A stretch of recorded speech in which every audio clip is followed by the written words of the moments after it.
Good evening students. हम लोगों ने लास्ट किया था फर्स्ट ऑर्डर रिएक्शन के लिए k was equal to 2.303 upon में t log ऑफ a और a माइनस एक्स। हम लोगों ने इसके ऊपर बेस्ड न्यूमेरिकल्स किए थे, 3-4 न्यूमेरिकल्स मैंने करवा दिए थे, बाकी तुम लोग करना। अब जो हम लोग कर रहे हैं that method is called as volumetric method. होता क्या है, जैसे अगर कोई गैसियस रिएक्टेंट ले लूँ तो इनिशियल कितना वॉल्यूम था, कुछ देर के बाद कितना वॉल्यूम रह जाएगा। वॉल्यूम की सेंस में हम लोग बताएंगे कि कितना कंजप्शन हुआ, कितना रिएक्टेंट प्रोडक्ट में कन्वर्ट हुआ, एक इंस्टेंट पे कितना बचा हुआ है। This method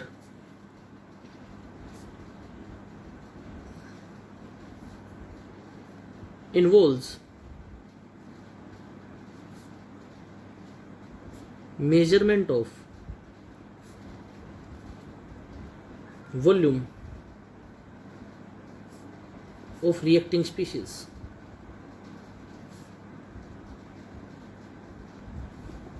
Of reacting species. For example, एक एग्जाम्पल से समझते हैं हम लोग इसको। एग्जाम्पल है decomposition of nitrogen pentoxide. Decomposition of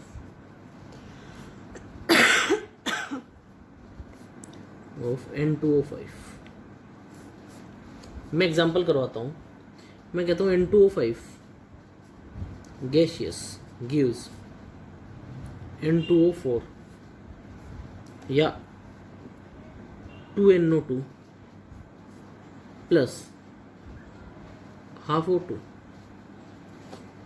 ठीक है, अब क्या था बेटा, ये 2 स्टेप रिएक्शन होगी। फर्स्ट स्टेप ये हो गया, दूसरा स्टेप क्या होता है, N2O4 gives 2NO2। अगर सीधा डिकम्पोजिशन आ जाए तो हम लोग लिखेंगे 2NO2 प्लस हाफ O2। ये 2 स्टेप रिएक्शन होगी। फर्स्ट स्टेप तो आप लोगों को यहाँ पे NO2 नहीं लिखना है, ये सेकंड स्टेप।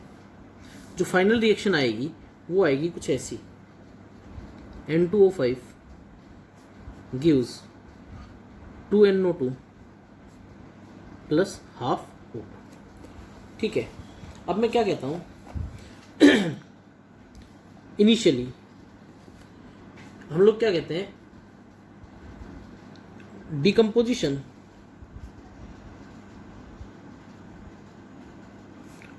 टेक्स प्लेस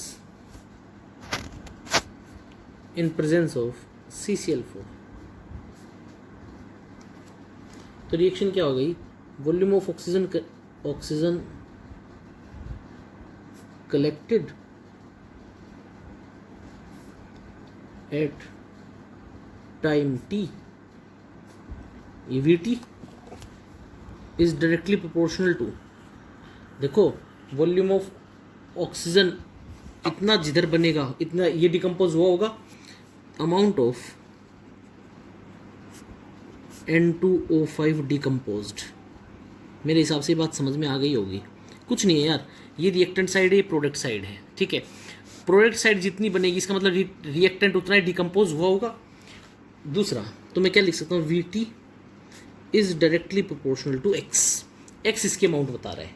दूसरा volume of oxygen at infinite time, that is denoted by V infinity is directly proportional to amount of N2O5 taken initially, that is अगर A था तो मैं क्या लिख सकता हूँ, V infinity is directly proportional to A। बोलो यार, अभी देखो वो वही टाइम आ गया। हम लोगों ने कल जो 2 बातें पढ़ी थी, ये देखो ये पढ़ा था A और A माइनस एक्स। अब हम लोग इसको किस में रिप्रेजेंट कर रहे हैं, VT और V infinity। तो मैं क्या लिख सकता हूँ, according to equation first order क्या मैं इस पे ऐसे लिख सकता हूँ, K is equal to 2.303 upon में T log of A over A minus x. बोलो, और इन वॉल्यूम की सेंस में क्या लिख सकता हूँ, 2.303 अपॉन में T log of A initial था infinite time, V infinity upon में V इन्फिनिटी माइनस VT। बोलो मेरे पास इक्वेशन आ गई या नहीं आ गई। ठीक है, नेक्स्ट नेक्स्ट हम लोग करते हैं, मैं कहता हूँ एक इक्वेशन लेते हैं, हाइड्रोलाइसिस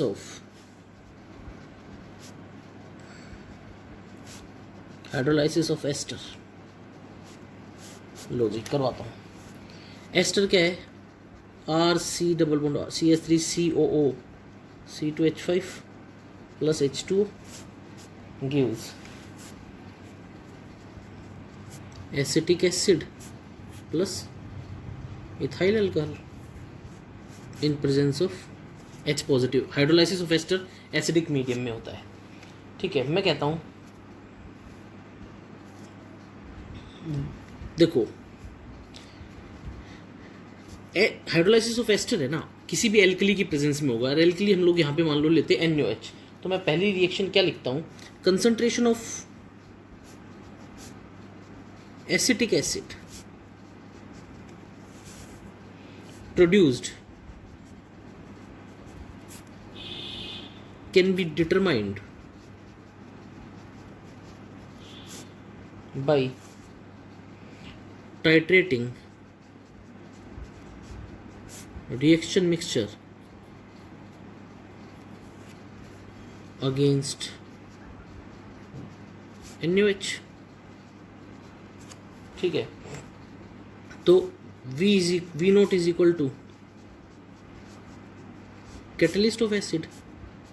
भाई यहाँ पे NaOH किसकी तरह एक्ट कर रहा है, कैटलिस्ट की तरह, तो V नोट क्या हो गया, कैटलिस्ट और एसिड। देखो क्या कह रहा है, मैं एक बार फिर से बताता हूँ। हाइड्रोलाइसिस ऑफ एस्टर था, ester plus H2 gives acetic acid और इथाइल अल्कोहल।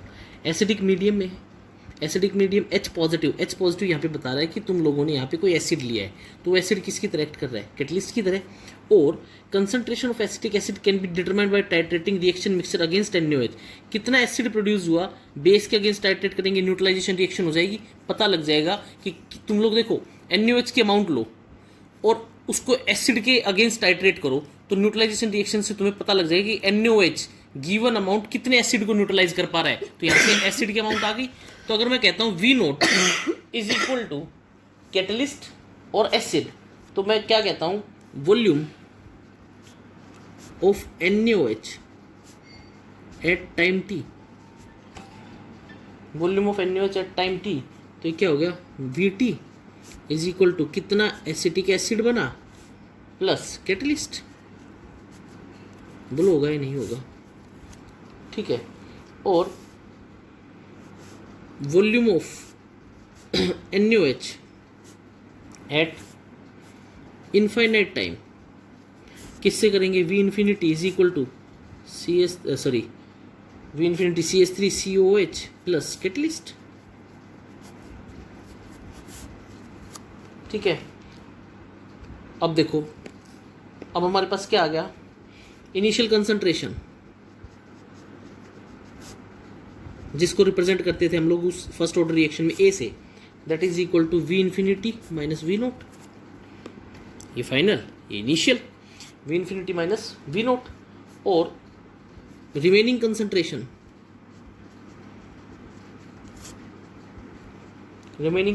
क्या हो जाएगी, of ester A minus X after time t। इसको क्या लिख सकता हूँ मैं, V इन्फिनिटी माइनस VT। अरे बोलो, अब फिर वही है, इक्वेशन क्या थी, K is equal to 2.303 upon में T लॉग ऑफ, इनिशियल क्या थी, V infinity minus V nought upon में V इन्फिनिटी माइनस VT। बोलो एक इक्वेशन आ गई या नहीं आ गई। ये हाइड्रोलाइसिस ऑफ एस्टर की आ गई, V इन्फिनिटी दिया रखेगा, V नोट दिया रखेगा, टाइम t, K पूछ लेगा, T पूछ लेगा, T के लिए एक्सप्रेशन क्या हो जाएगा, 2.303 upon is equal to log V infinity minus V nought V infinity minus VT। बोलो हो गया या नहीं हो गया। ऑप्टिकल रोटेशन मेथड, देखो भाई ऑप्टिकल रोटेशन का मतलब क्या होता है, पहले तो ये समझो। हम लोग है ना दो रोटेशंस पढ़ते हैं, one is called as dextrorotatory and another one is called as levorotatory. ठीक है, प्लेन पोलराइज लाइट को निकोल प्रिज्म के थ्रू पास करें, अगर वो लेफ्ट हैंड साइड रोटेट कर दे एंगल को, that is called as levorotatory, और अगर राइट हैंड साइड करें that is called as dextrorotatory. इनके लिए हम लोग अलग अलग साइन यूज़ करते हैं, एक को पॉजिटिव साइन से रिप्रेजेंट करते हैं, एक को नेगेटिव साइन से रिप्रेजेंट करते हैं। ये ऑप्टिकल रोटेशन होता है, ठीक है। ऑप्टिकल रोटेशन हम लोग पहले भी पढ़ चुके हैं, +1 में मैंने ऑर्गेनिक केमिस्ट्री में करवाया था, तुम लोग आराम से बता दिया करते। DL कॉन्फ़िगरेशन देखो इस तरह से किया था हम लोगों ने, यूँ इस साइड COH लगाया था, CH3 लगाया था, जो ग्रुप होता था D और L, ये सब पढ़ चुके हम लोग। आज जो हम लोग पढ़ रहे हैं that is optical rotation method.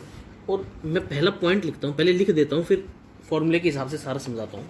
मैं कहता हूँ किसके अंदर पढ़ेंगे हम लोग, पढ़ेंगे केन शुगर के अंदर। Cane sugar is also called as sucrose, ठीक है। Sucrose is dextrorotatory optically active compound,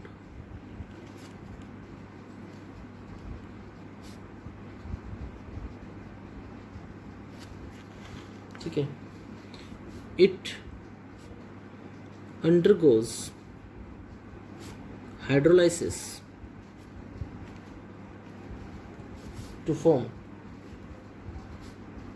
dextrorotatory glucose and levorotatory fructose, ठीक है। मैं कहता हूँ C12H22O11 plus H2O gives C6H12O6 plus C6H12O6. This is glucose and this is fructose, okay. ये एक लीवोरोटेटरी mixture बन गया। अभी समझा रहा हूँ क्या होता है। देखो भाई, आज से पहले अभी हम लोगों ने थोड़ी देर पहले जो एग्जांपल्स किए, हम लोगों ने यहाँ पे ये पढ़ा था वॉल्यूम चेंज होता है, फिर हम लोगों ने यहाँ पे पढ़ा था कंसंट्रेशन चेंज होती है। ये जो एग्जांपल है ये इस हिसाब से पढ़ेंगे कि कितने टाइम के बाद इसका एंगल ऑफ रोटेशन चेंज होता है। एंगल ऑफ रोटेशन जैसे जैसे चेंज होता जाएगा हम लोग ये पढ़ते जाएंगे कि रिएक्टेंट किस में कन्वर्ट होता जा रहा है, प्रोडक्ट में। इसका मतलब मैं इसका change in concentration with respect to किसके मानूंगा, एंगल के विद रिस्पेक्ट टू। तो मैं कहता हूं मान लो, ये लो एंगल समझाता हूं अभी, देखो समझो। अगर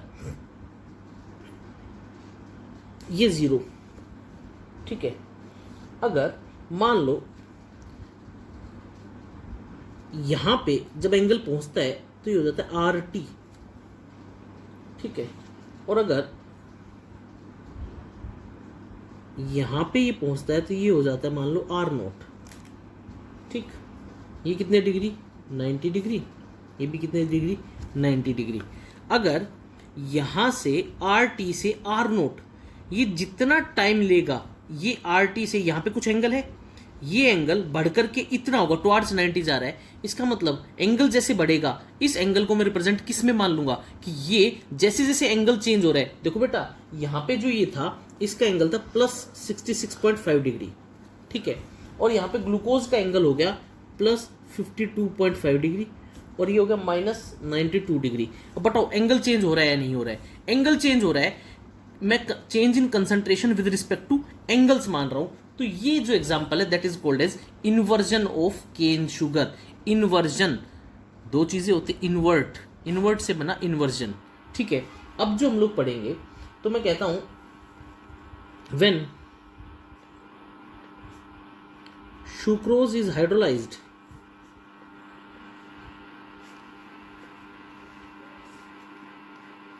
then angle of rotation is decreased। देखो बेटा, सुक्रोज इज हाइड्रोलाइज्ड, इसका मतलब इधर से इधर आना, ये इसका हाइड्रोलाइज्ड है। Angle of rotation is decrease, तो इसका मतलब मैं change in concentration with respect to क्या पढ़ रहा हूं, angle of rotation. Angle of rotation is decrease and the mixture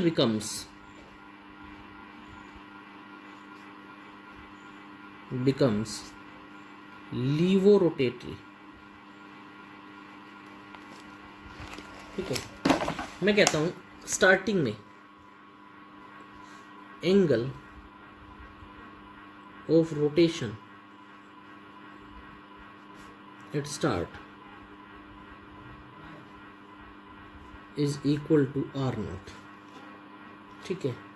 और मैं कहता हूँ angle of rotation at time t, ये आर नॉट था तो ये क्या बन गया R T.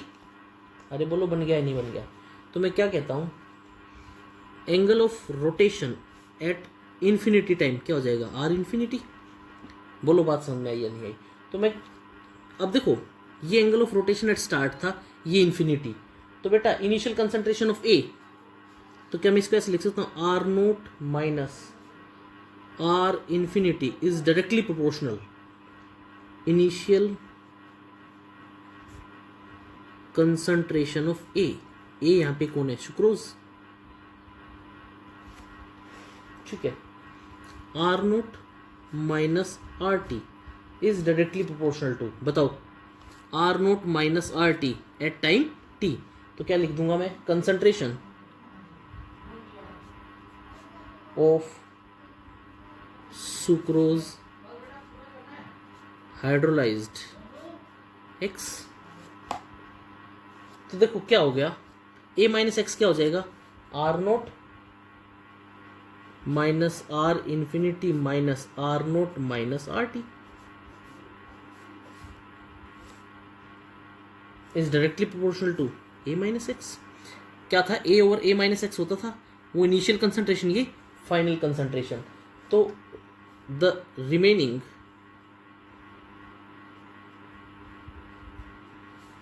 Concentration of sucrose क्या हो जाएगा r T minus are infinity is directly proportional to a minus x. तो अब देखो इसको वैल्यू को रख दो, ये क्या होगा R note minus are infinity A था, ये क्या हो गया R T minus are infinity. तो equation according to first order kinetics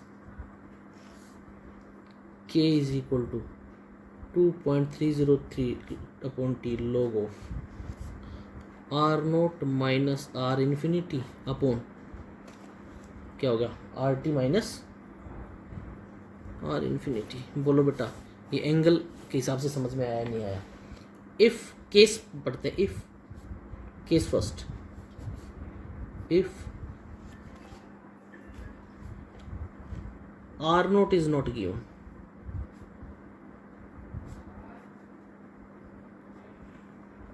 तो क्या हो गया k is equal to 2.303 upon में t log of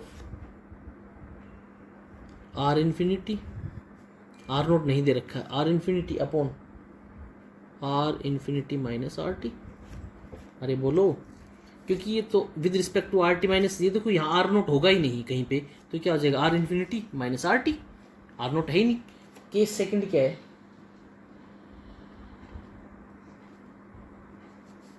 if r infinity is not given, तो लो जी k is equal to 2.303 upon में t log of r infinity नहीं दे रखा जी, तो क्या करेंगे r note by R T. तो दो केस आ गए, बोलो दोनों समझ में आए या नहीं आए। ठीक है नेक्स्ट क्वेश्चन से समझाता हूँ, बहुत अच्छा समझ में आएगा। देखो क्वेश्चन है cane sugar is converted into dextrose and लिव्युलोज।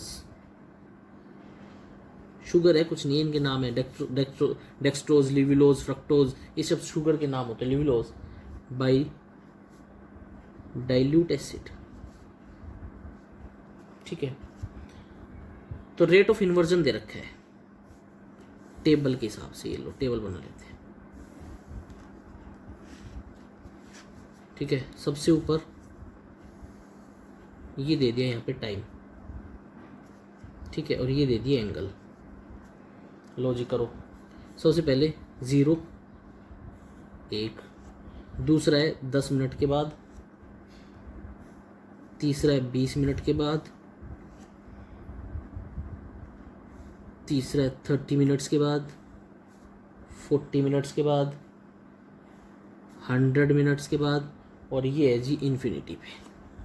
ठीक है, एंगल कितने कितने दे रखे हैं, 0 मिनट पे एंगल दे रखे हैं 32.4, ये टाइम मिनट में है 32.4, ये 28.8, फिर है जी 25.5, फिर है जी 32.4, फिर है जी 19.6, फिर है जी -6.1, और इन्फिनिटी पे है जी -14.1।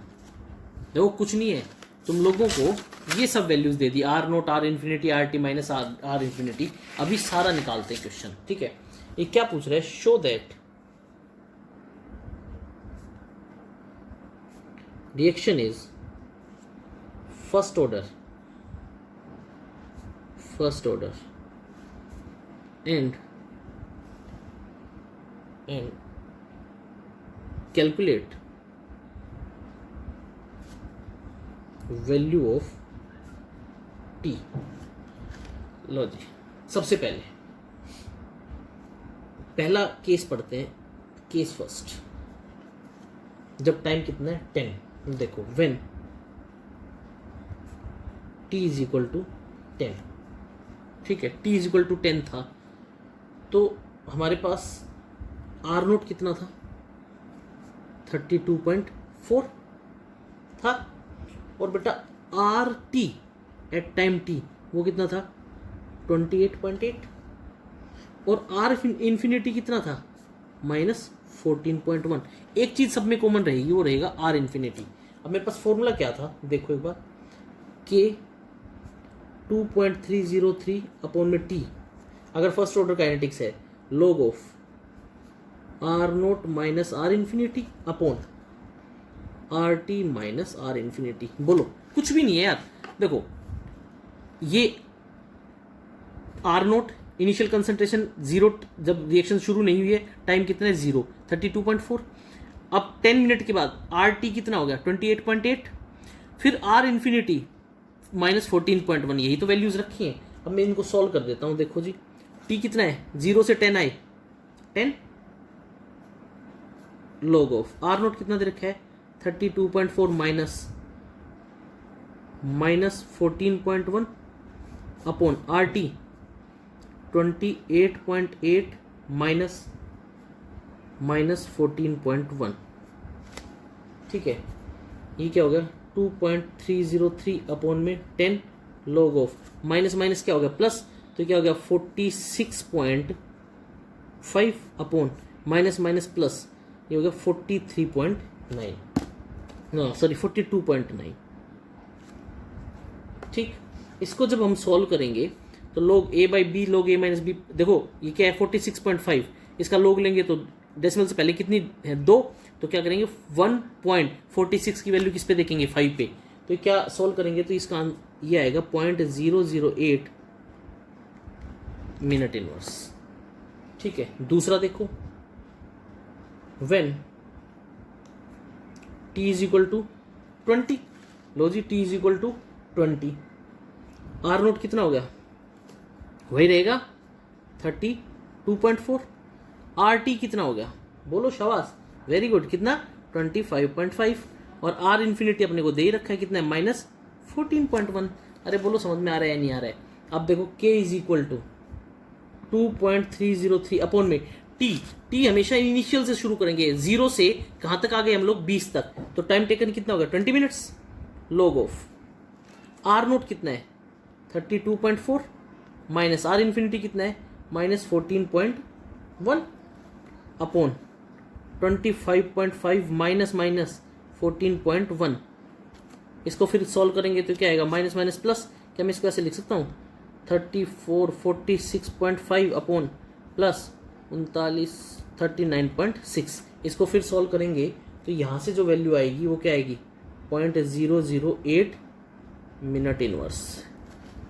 देखो हम लोगों ने क्या पढ़ा, t इज इक्वल टू 10 पे कितना है 0.008 मिनट इनवर्स, 0.008 मिनट इनवर्स। अभी तक हमें लोगों को पता चल रहा है क्योंकि फर्स्ट ऑर्डर काइनेटिक्स अगर पूछ रहा है ये show that the reaction is first order.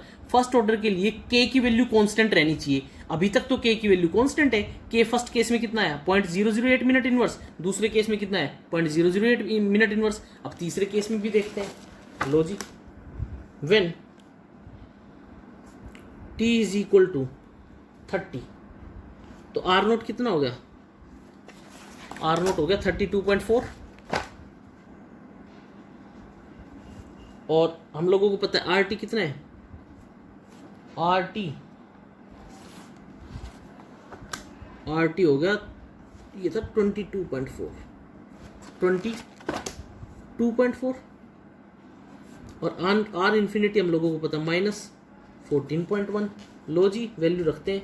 k is equal to 2.303 upon में 30 log of 32.4 minus 14.1 upon 22.4 minus 14.1 is equal to 2.303 upon में 30 log ऑफ 46.5 अपॉन में 36.5 और ये कितना आ गया सॉल्व करेंगे तो 0.008 मिनट इनवर्स। अब मैं कह सकता हूँ हाँ ये फर्स्ट ऑर्डर काइनेटिक्स को फॉलो कर रहा है। क्यों? क्योंकि के की वैल्यू क्या है, constant. This reaction is of first order because value of के इज कांस्टेंट। बोलो बेटा। और बेटा अगर हम लोगों से कोई पूछ ले टी हाफ की वैल्यू तो क्या होगा 0.693 अपॉन में के 0.693 अपॉन में 0.008 ये कितना आ गया 86.6 मिनट। बोलो बेटा बात समझ में आई या नहीं आई? न्यूमेरिकल मेरे हिसाब से कर लोगे। ये फिगर देख करके इस तरह से क्वेश्चन को देख करके डर मत जाना। अपने को सारे फॉर्मूलेज पता है, are nought r infinity r t सब निकालना है। ये था बेटा एक पार्ट। अब केवल थियोरेटिकल पार्ट बच गया है। कल ये चैप्टर कंप्लीट करवा दूंगा, अरेनियस इक्वेशन वगैरह। कल मैं तुम लोगों को पहले रिटर्न भेजूंगा सारा, फिर उसके अंदर सारा समझाऊंगा। Thank you.